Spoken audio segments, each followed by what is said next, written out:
Hello ವೀಕ್ಷಕರೇ, welcome to Chaitra Harish channel.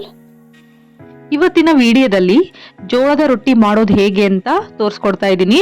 ನಮ್ಮ ಹಿರಿಯರು ಹೇಳ್ತಾ ಇದ್ರಲ್ಲ, ಜೋಳದ ರೊಟ್ಟಿ ರಟ್ಟೆ ಗಟ್ಟಿ ಅಂತ. ಈ ಮಾತು 100% ಸತ್ಯ. ಅಂದ ಹಾಗೆ ಈ ತೂಕ ಇಳಿಸ್ಕೊಳ್ಳಲು ಮತ್ತು ಮಧುಮೇಹದಿಂದ ಬಳಲುತ್ತಿರುವ ಅನೇಕ ಜನರು ರಾತ್ರಿ ಅನ್ನ ಊಟ ಮಾಡುವ ಬದಲು ಚಪಾತಿ ತಿಂತಾರೆ.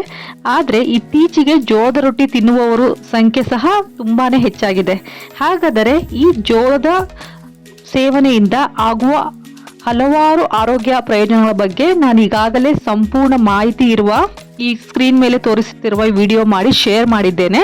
ಈ ವಿಡಿಯೋ ಎಂಡ್ ಸ್ಕ್ರೀನಲ್ಲೂ ಹಾಕಿರ್ತೀನಿ. ನಿಮ್ಮಲ್ಲಿ ಯಾರಾದರೂ ಆ ವಿಡಿಯೋ ನೋಡಿಲ್ಲ ಅಂದರೆ ತಪ್ಪದೇ ನೋಡಿ. ಅಲ್ಲದೆ ಬಹುತೇಕರಿಗೆ ಜೋಳದ ರೊಟ್ಟಿಗಳನ್ನು ಹೇಗೆ ಮಾಡಬೇಕೆಂಬುದು ತಿಳಿದಿಲ್ಲ.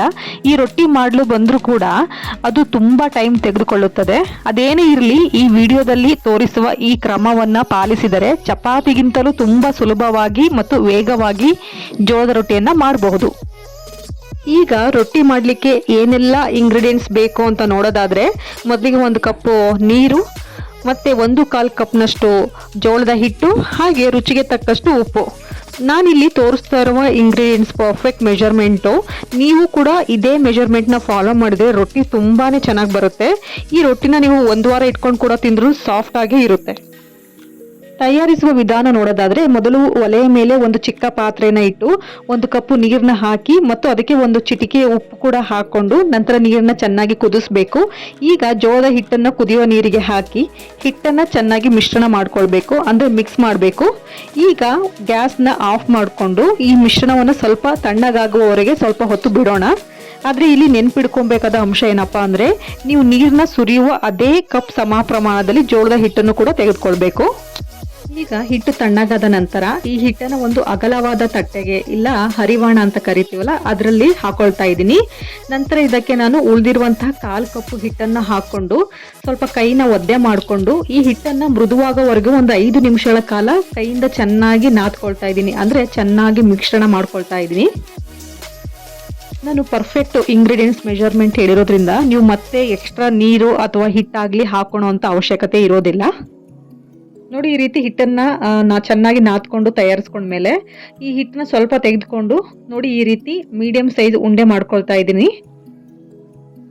ಈಗ ಒಂದು ತಟ್ಟೆಯಲ್ಲಿ ಸ್ವಲ್ಪ ಜೋಳದ ಹಿಟ್ಟನ್ನ ತಗೊಂಡಿದ್ದೀನಿ. ನಂತರ ಈ ಹಿಟ್ಟಿನ ಉಂಡೆ ಇರುತ್ತಲ್ಲ ಅದನ್ನ ತಗೊಂಡು ಈ ಹಿಟ್ಟಿನಲ್ಲಿ ಅದ್ಕೊಂಡು ಚಪಾತಿ ಮಾಡೋ ಲಟ್ಟಣಿಕೆ ಇರುತ್ತಲ್ಲ ಅದರಿಂದ ಉತ್ಕೊಳ್ತಾ ಇದ್ದೀನಿ.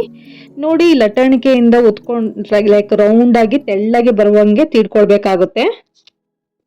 ಈ ಉಂಡೆ ಮಾಡಿ ಇಟ್ಕೊಂಡಿದ್ವಲ್ಲ ಆ ಹಿಟ್ಟನೆಲ್ಲ ಒಂದು ಪಾತ್ರೆಯಲ್ಲಿ ಹಾಕಿ ಮುಚ್ಚಿಡ್ಬೇಕಾಗುತ್ತೆ. ಇಲ್ದಿದ್ರೆ ಅವು ಗಾಳಿಗೆ ಒಣಗಿದ ತರ ಆಗುತ್ತೆ. ನೋಡಿ, ಈ ಹಿಟ್ಟು ಲಟ್ಟಣಿಗೆಗೆ ಏನಾದರೂ ಅಂಟ್ಕೊಳ್ತಾ ಇದ್ರೆ ಸ್ವಲ್ಪ ಒಣ ಹಿಟ್ಟನ್ನ ಉದುರಿಸ್ಕೊಳ್ಳಿ, ಆಗ ಅದು ಲಟ್ಟಣಿಗೆಗೆ ಹಿಡಿಯೋದಿಲ್ಲ. ಈ ಚಿಕ್ಕ ಸಲಹೆಯನ್ನ ಪಾಲಿಸ್ಕೊಂಡ್ರೆ ಜೋಳದ ರೊಟ್ಟಿಯನ್ನ ಲಟ್ಟಣಿಗೆಯಿಂದ ತುಂಬಾ ಸುಲಭವಾಗಿ ಮತ್ತು ತೆಳುವಾಗಿ ತಯಾರಿಸಬಹುದು.